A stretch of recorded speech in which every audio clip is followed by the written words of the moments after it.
One day, my husband disappeared without a trace. It wasn't until several days later that I discovered he had eloped with my sister. 12 years of silence followed before Josh reached out again.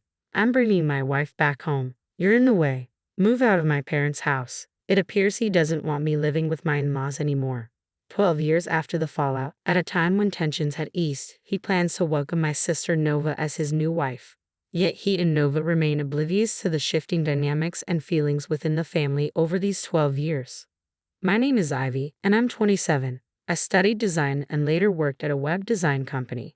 Leading a typical working life, I met Josh, who became my husband when I was 25. He was in sales at the company, always friendly and outgoing. After a year of dating, we married last year, drawn together by his friend, Elle. Upon registering our marriage, we decided to live with my parents-in-law. I left my job at the web design company and transitioned to freelance web design, balancing house chores and supporting my husband from home. At first, work was sparse and my income was unreliable. But recently, I've been landing projects from various sources, stabilizing my earnings. I work at my own pace, prioritizing family. We share meals with my husband and parents-in-law in the mornings and evenings, and before bed, we cherish our time together as a couple. I was content with our life, but gradually, my once kind husband began to change. The shift started 2 months ago when my income surpassed my previous job's salary. I was ecstatic, buzzing with excitement all day. I couldn't wait to share the news with Josh, thinking he would be thrilled. When Josh came home, I rushed to the door, beaming, and said, "Josh, listen, last month's income exceeded my previous company's salary." "Huh? No way. Your company was paying you quite well, wasn't it?" "But I'd been working towards surpassing that for so long. I finally hit my target." "Is that all? Really? What did you expect me to say? Congratulations or something?" Josh's response was unusually curt, his tone dripping with sarcasm. I was puzzled by his bad mood and without thinking, I pressed on. "Hey Josh, are you upset about something? I thought you'd be happy for me."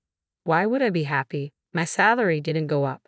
"Well, yay, but isn't a wife's joy supposed to be her husband's joy too?" "What's that supposed to mean? I'm not like that. Don't lump us together." Since that day, Josh's demeanor became increasingly cold. Our daily conversations dwindled, and even simple exchanges like good morning or good night were always started by me. Despite being married for just a year, our life together felt anything but joyful. My in-laws who lived with us began to notice the odd tension, but out of courtesy or perhaps hesitation, they chose not to comment. Now, 2 months later, nothing has changed. We still share meals, but conversation is nearly non-existent. He changes the TV channel without asking when I'm watching, and he eats the food I bought without asking.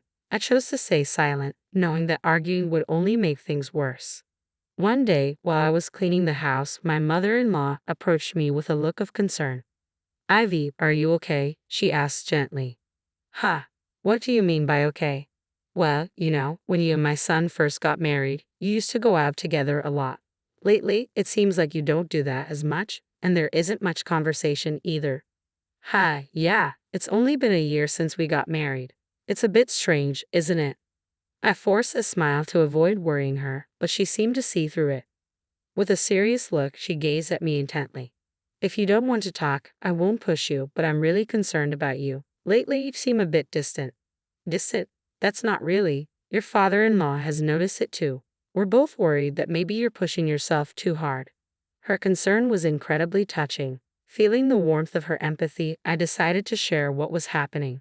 After listening, she placed a gentle hand on my back and apologized. "I'm sorry to hear that. He isn't much of a man if he can't even praise someone he loves for their hard work. I guess I just assumed Josh would be happy about your success. It's not something you should stress over. However, if we step in, it might make things more complicated." "Complicated? I think you and Josh should discuss this thoroughly on your own. Can you do that?" "Yes, I'll be fine. Thank you for listening." My mother-in-law smiled gently and stroked my head. Her kindness was comforting. My in-laws, who had always treated me like their own daughter, were truly my saviors. Encouraged by her advice, I decided it was time to have a serious conversation with my husband. That night, after my in-laws had gone to bed, I waited for Josh to return. Hours passed with no sign of him. Normally, he'd be home by 10 p.m. at the latest, but it was already past 11.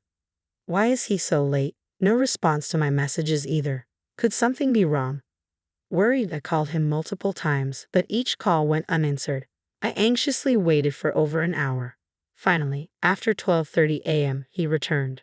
I greeted him with a simple welcome back, but he only sighed heavily, his face contorted in displeasure. What? Why are you still awake at this hour? Well, I wanted to have a proper conversation with you tonight. A conversation about what? Ever since I mentioned my salary, things between us have changed, right? I said it without thinking, but maybe I hurt your pride. In that moment, a chill ran down my spine. Staring at me with a cold expression was my husband. Overcome with fear, I couldn't find my voice. He spoke casually, as if mocking me.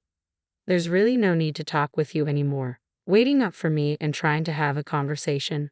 Seriously, it's creepy. Creepy. As a married couple, I just wanted to build a better relationship with you. Isn't that what we're supposed to do? Enough, okay? I'm tired from overtime. Don't bother me when I'm trying to relax at home. Josh walked past me and headed upstairs to his room. I stood frozen, unable to move until the sound of his footsteps faded up the stairs. Why would he say something like that? All I wanted was a normal married life.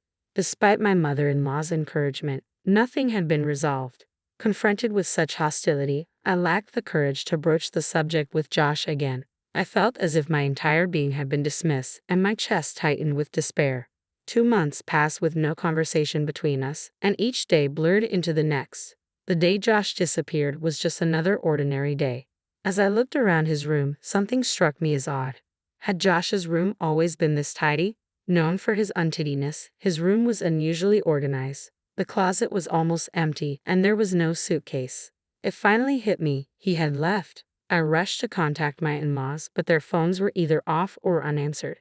Panicked and unsure of what to do, I received a call from my sister, Nova. No, sis, it's been a while, she said casually. Nova, I'm sorry, but now isn't the time for that. Your husband isn't there, right? Huh, what do you mean? How do you know? When you have a bad feeling about something, it usually turns out to be true. Soon, she revealed the shocking truth. Well, I'm with your husband right now. What are you talking about? At first, it was just a coincidence. I happened to meet your husband at a pub. We had a few drinks together. I heard things weren't going well between you two. Nova, you can't be serious. I'm dating your husband now. We're planning to go far away to get married, so don't get in the way, okay? Far away. Don't joke about this. Bring Josh back right now. Sorry, that's impossible. Actually, I've been interested in your husband for a while.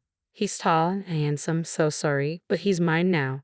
The call abruptly ended. No matter how many times I tried to call back, Nova didn't answer. Instead, she sent me dozens of photos, couple shots with Josh and pictures from their dates. I couldn't bring myself to look at them. A few days later, a completed divorce paper arrived from Josh. When I called his company, I found out he had already resigned. At that point, I knew this was no longer something I could handle alone. I decided to tell my parents and my in-laws, seeking their advice. It appeared that Josh and Nova had eloped. He quit his job without a word to me and intended to divorce me. When I finished explaining, everyone was silent. It was my father-in-law who finally broke the silence. Ivy, I'm truly sorry for my foolish son. I don't expect you to forgive him, and frankly, you shouldn't. Father, I'm sorry for my harsh words, but I can't forgive your daughter, Nova, either.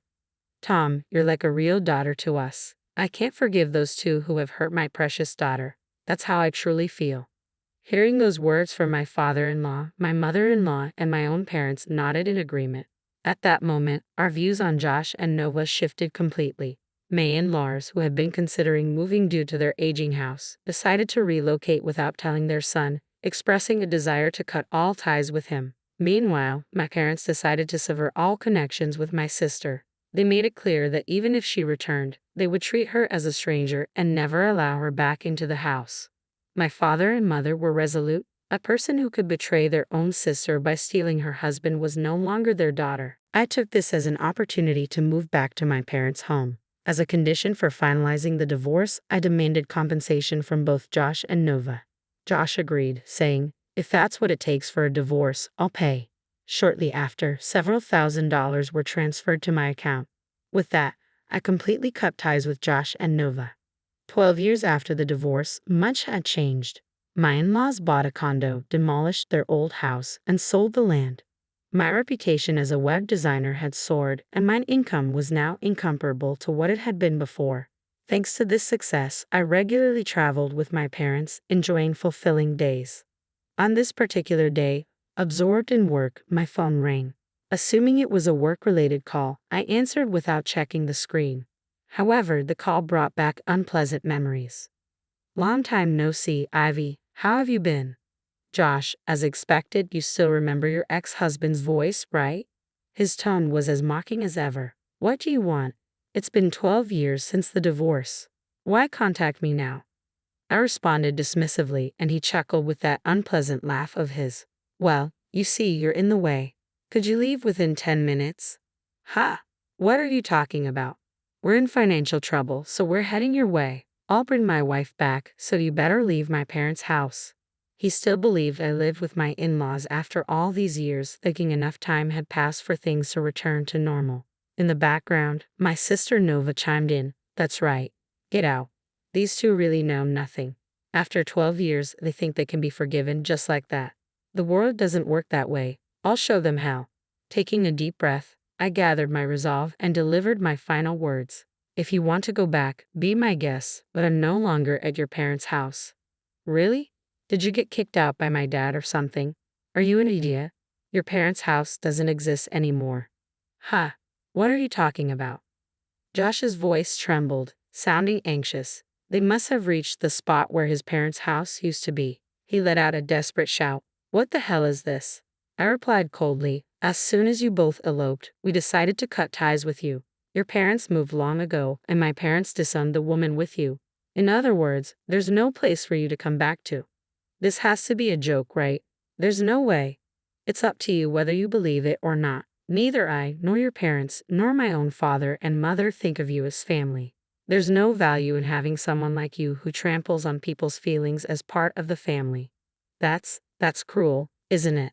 We're family, right? Who trampled on the feelings of that family? Don't ever contact me again. I won't let you interfere in my life any longer. I hung up and immediately blocked their number. This time, I severed the last connection. Later, when they couldn't find my in-laws, they came to my parents' home during my absence. However, my father and mother had already disowned Nova. They repeatedly asked, "Who are you?" to my crying sister and turned them away at the door. In response, the two resorted to kneeling in front of the entrance. Please, Mom, Dad, forgive us. We have nowhere else to go. Prompted by my sister's plea, Josh quickly joined in.